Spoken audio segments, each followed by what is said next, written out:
আসসালামু আলাইকুম ওয়া রাহমাতুল্লাহ। সবাইকে চলে আসলাম আজকে আমাদের সেই ঐতিহাসিক লেয়ার মুরগির বাচ্চার ষষ্ঠ দিনের আপডেট নিয়ে।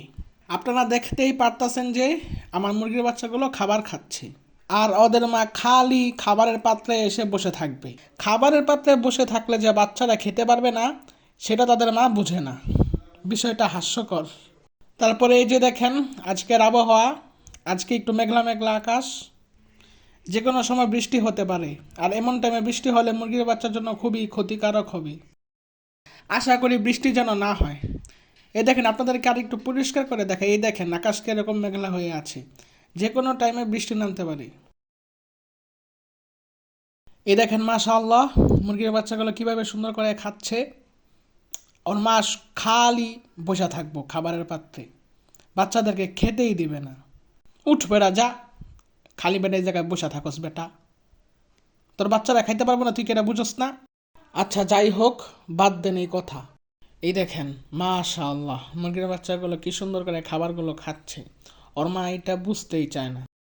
ওই দেখেন ওই দেখেন ওর মা আবার খাবারগুলো বিস্তাছে, মানে মেজাজটা যে এরকম চেতে বইলা প্রকাশ করা যাব না। দেশি মুরগির স্বভাবই এরকম, ওরা খাবার দিলে বিচবই, এরকম কি পানি দিলে ওরা বিচে, মানে দেশি মুরগির এরকম একটা স্বভাব। এজন্য যদি আমি ওদেরকে খাঁচায় পালি তাহলে খাঁচায় পারলে তো সব খাবার মানে বিছলে তো ট্রেতে পড়ে যায়, মানে অনেক জ্বালা। আপনারা যারা গত ভিডিওগুলো দেখেছেন তারা জানেন আমি দ্বিতীয় দিন থেকে পঞ্চম দিন পর্যন্ত রেনামাইসিন, রেনামক্স এবং ইমোলাইট এই তিনটা মেডিসিন দিয়েছি। আজকে ওদের বয়স 6 দিন, আর এই ষষ্ঠ দিনে আমি ওদেরকে কোনো মেডিসিন দেইনি। ষষ্ঠ দিন এবং সপ্তম দিনে আমি ওদেরকে সাদা পানি দিব, এবং আজকে আমি সাদা পানি দিয়েছি। তারপরে অষ্টম দিন থেকে কি কি মেডিসিন দেব মুরগির বাচ্চাকে সেটা জানার জন্য চ্যানেলটিকে সাবস্ক্রাইব করে রাখুন, এবং ফেসবুক থেকে যারা দেখতেছেন তারা অবশ্যই পেজটাকে ফলো দিয়ে রাখুন। তারপরে এই যে এই দেখেন আমাদের সেই ছোট্ট মুরগির বাচ্চাটা যেটা সবার লাস্টে ফুটেছিল, দেখেন ওর গলায় খাবার আটকে গেছে, আর দেখেন কেমন করতেছে। আলহামদুলিল্লাহ ওই এখন সুস্থ আছে এবং আগের থেকে অনেকটা শক্তিশালী হয়েছি। আলহামদুলিল্লাহ আমার এখানে সব মুরগির বাচ্চাই সুস্থ, কোনো অসুস্থ মুরগির বাচ্চা নাই। আপনারা যদি এরকম সুস্থ মুরগির বাচ্চা পেতে চান তাহলে আমার দেওয়া নিয়মগুলো ফলো করুন, ইনশাআল্লাহ আপনারা এরকম সুস্থভাবে মুরগির বাচ্চা লালন পালন করতে পারবেন এবং আপনার স্বপ্ন পূরণ করতে পারবেন ইনশাআল্লাহ। তারপরে এই যে এই দেখেন এই বালুর মাঠে একটা বাচ্চা আলা মুরগি, সে তার বাচ্চা নিয়ে আরামসে ঘুরতেছে এবং মজা করতেছে অনেক। যদিও ভালোভাবে স্পষ্টভাবে আপনাদেরকে দেখাতে পারছি না, সেজন্য দুঃখিত, কারণ মোবাইলটা একটু কম দামি।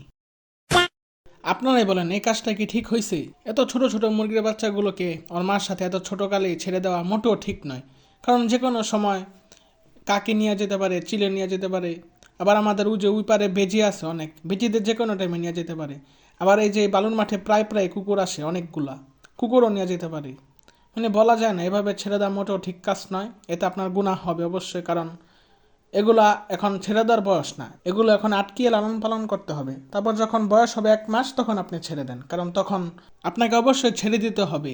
যদি না ছাড়েন তখন আপনার মুরগির বাচ্চা নিজের পশম নিজে খেয়ে ফেলবে, বা অন্য মুরগির বাচ্চা আরেক মুরগির বাচ্চা পশম খেয়ে ফেলবে, নিজেদের মধ্যে প্রচুর মারামারি করবে।